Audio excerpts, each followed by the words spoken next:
Por que a família está sendo tão atacada, Vilela? Percebeu isso? Sim. Número de divórcios crescentes. O núcleo O pessoal família. não quer casar, o núcleo familiar detonado. E separa por qualquer coisa, né?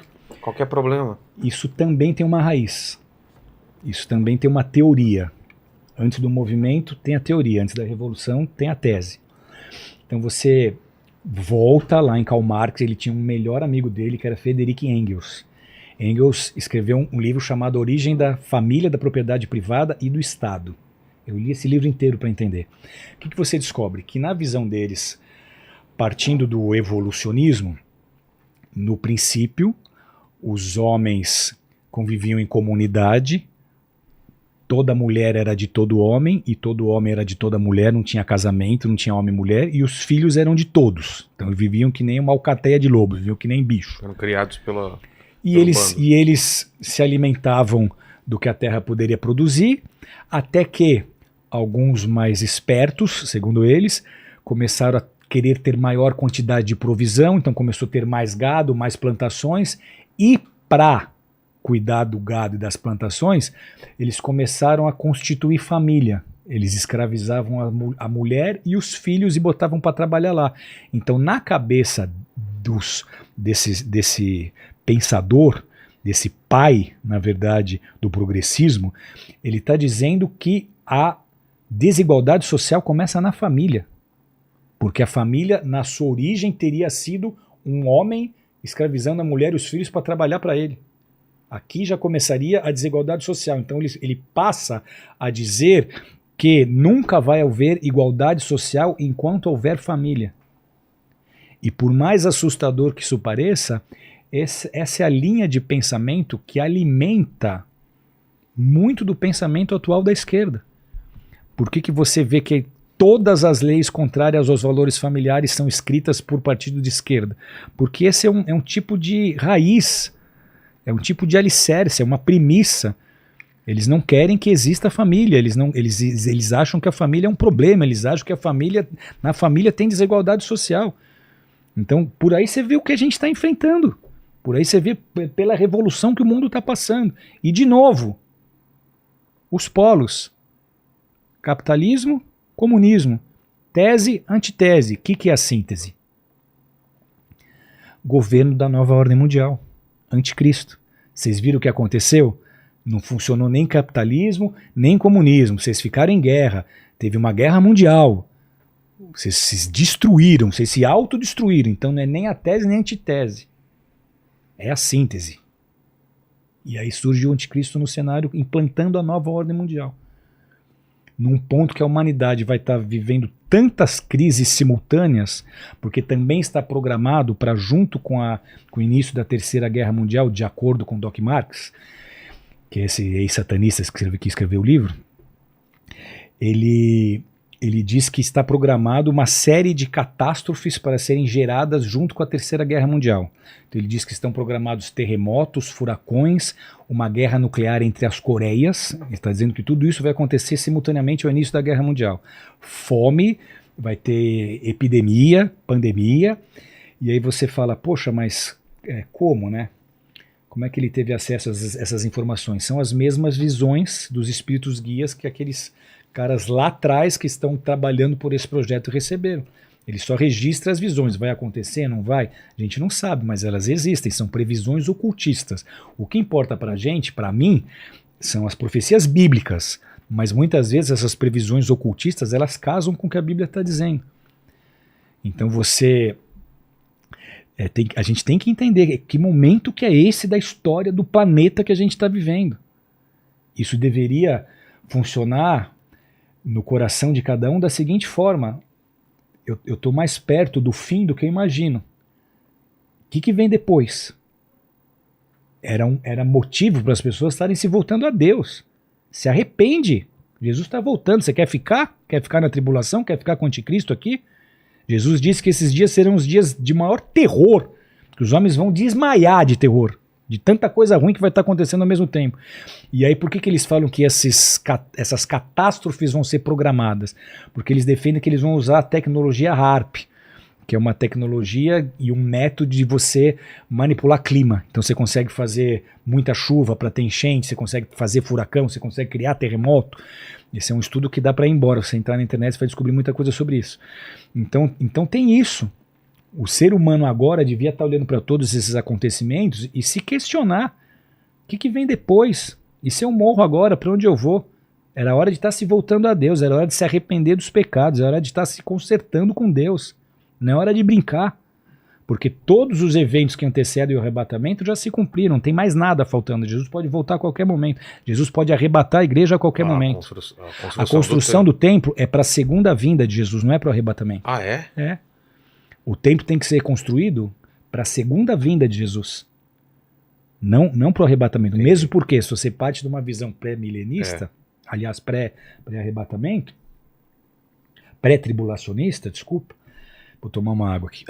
Vai fundo. Cara, eu não sei como você consegue fazer entrevistas de tantas horas assim. É bate-papo. Se fosse É. entrevista, cansava mais. Cansava, Ô, Lene, mas é enquanto ele bate-papo. coloca água aí, manda uma pergunta aí. Ó, A gente tem, vai continuar aqui. tem uma galera aqui que mandou várias mensagens aqui perguntando sobre o pastor Foca lá de Brasília.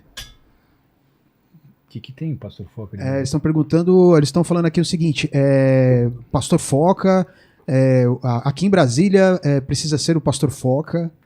Queremos o pastor Foca em Brasília. Olha, Acho que é a galera da igreja aqui. O pastor Foca é o pastor de Mogi, que já foi pastor em Brasília. Esse aí deve ser o fã-clube dele. fã-clube do Volta, Foca. Foca, Foca.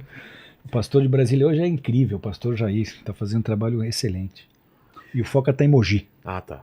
E aí também pediram para você falar sobre a agenda da nova ordem mundial, né? A agenda da ONU, sobre a nova ordem mundial, os Illuminatis e sobre a agenda 2030 da ONU. Posso falar de tudo isso? Pode. Então vamos lá. A Agenda de 2030 da ONU. Para a gente falar da Agenda 2030 da ONU, a gente tem que começar a falar da própria ONU. O que é a ONU? A ONU é uma organização criada pós-Segunda Guerra Mundial para evitar conflitos, para evitar guerras. Ok? Sim. O que a ONU se tornou no decorrer dessas últimas décadas? Ela se fortaleceu a ponto dela ter frentes para falar de todas as áreas e de todos os segmentos. Ela tem frente para falar de saúde, ela tem frente para falar de educação, ela tem frente para falar de tudo. Ela deixou de ser essa organização que só estaria evitando conflitos, intermediando conflitos entre nações, para se tornar uma voz, para se tornar uma entidade que determina muitas vezes o que as nações precisam viver. Uma vez o Haddad mudou a velocidade de São Paulo para 50 km por hora nas marginais. Aí ele foi questionado e disse, mas isso é uma resolução da ONU. Então a ONU está se metendo em assuntos até com quantos quilômetros por hora você tem que andar na tua avenida. Não era para intermediar conflito? Então por que ela dá palpite na saúde? Por que ela dá palpite em todas as outras áreas? Por que ela dá palpite em como as nações... ela põe pressão nas nações para as nações aceitarem a agenda dela. Então se tem que haver um governo mundial unificado, que entidade que existe hoje estaria mais preparada para se tornar esse governo? Se não vai ser nenhuma nação. Organização das Nações Unidas. Pronto. Então por que a ONU tem essa agenda para 2030? Teria sido a ONU criada exatamente para ser essa organização que vai unificar as nações em torno dos seus propósitos? Era só para intermediar conflito. Porque essa potência agora de dizendo que as nações têm que fazer ou deixar de fazer? Isso é muito interessante. Então, o que a gente está vendo agora? Essa guerra ela pode estourar. Se Irã entrar, Estados Unidos ataca. Os Estados Unidos está agora com milhares de tropas no Golfo Pérsico. Milhares de tropas no Golfo Pérsico. Milhares de tropas próximo ao litoral do Irã. Se o Irã entrar, os Estados Unidos têm que entrar. Só que a Rússia entra. E o que pode acontecer assusta. Porque você não vê nas profecias bíblicas os Estados Unidos. É. Você vê a Europa, você vê Rússia, China. China com a Rússia, né? Tá. Mas você não vê os Estados Unidos.